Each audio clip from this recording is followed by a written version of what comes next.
The answer to the ultimate question of life, the universe, and everything is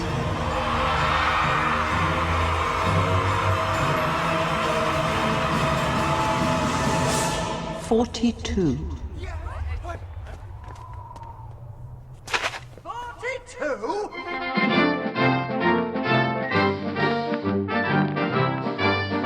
Welcome back to the Ancient Art Podcast, folks. Episode 42, number 3 in our countdown of the top 10 ancient Egyptian myths and misconceptions. Kicking things off there with a nod to the Hitchhiker's Guide to the Galaxy. We might not have all the answers to life, the universe, and everything, but you have to wonder what it is about the number 42.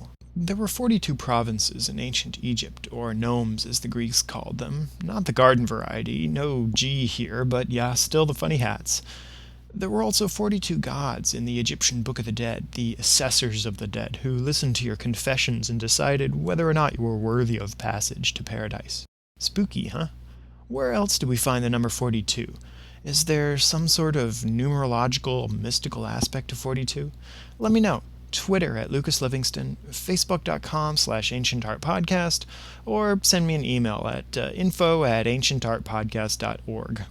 But all that's got nothing to do with our episode here. Coming in at number 3 in the countdown of the top 10 ancient Egyptian myths and misconceptions, the boy king, Tutankhamun.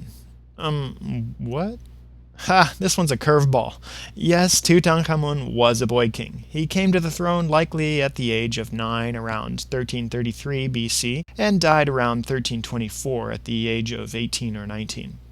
All things considered, Tut was a relatively minor king and should be completely overshadowed by the historic juggernauts of the New Kingdom like Hatshepsut, Akhenaten, Ramses the Great. So why is he so popular today?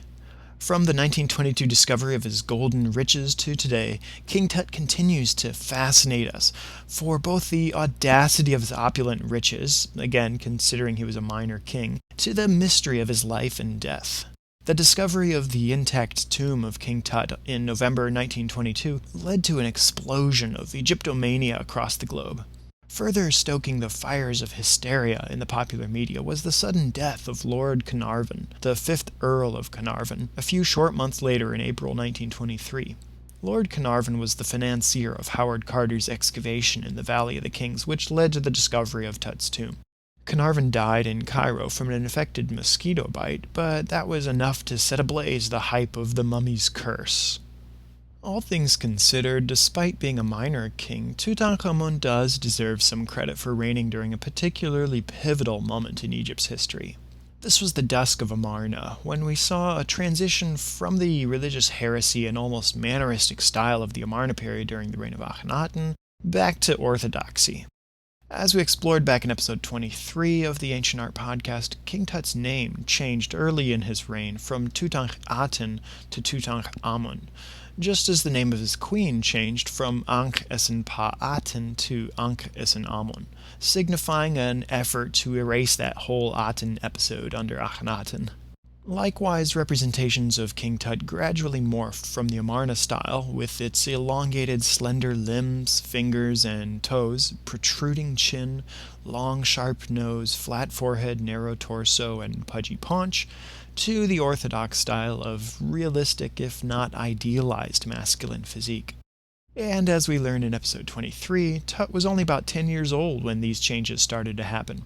It's not likely that he made any decisions on his own other than which toy to play with. Tut was more likely just a puppet ruler under the thumbs of his two successors, the official Eye and General Horemheb.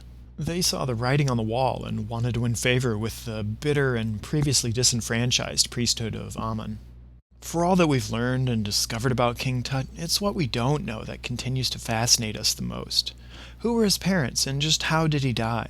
Debates on both questions continue to rage without concrete proof. Were Akhenaten and Nefertiti his parents? Why is he never shown with them in their family portraits? Was his mother more likely Kia, a secondary wife of Akhenaten, or someone else entirely? Was Akhenaten even his father, or was it the unlikely Amenhotep III? Did Tutankhamun indeed die from a combination of malaria and infection after falling off his chariot while hunting ostriches? Or was it murder most foul?